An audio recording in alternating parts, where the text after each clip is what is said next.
Do you get emotionally involved in when making investment decisions?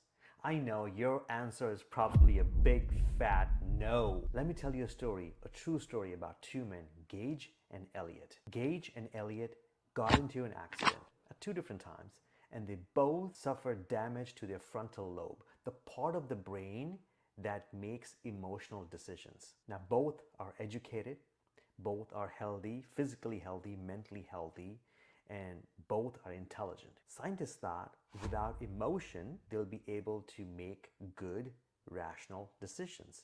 Well, the assumption is less emotion, more logic. So scientists started the research on these two men, and the results were shocking. Both of these men could not finish the tasks they were given.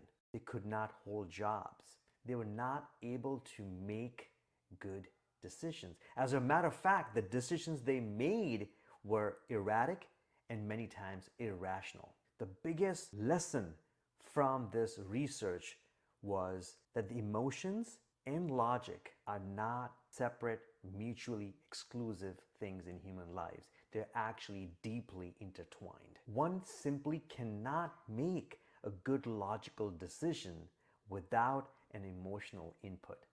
See, emotions do not cloud the reasoning, but rather emotions give direction to the logic. Now imagine, how do you make your investment decisions? Be aware, every single investment decisions you have ever made and every single investment decision you will make in future depends on your emotional intelligence and your emotional state of mind at that stage of your life. So the secret is not to kill the emotion, but rather regulate it. Be aware of what's going on in our lives during that investment decision time. And that's the edge. And that's the skill. Share this with somebody, an emotional friend of yours who has made some fantastic investment decisions in their lives.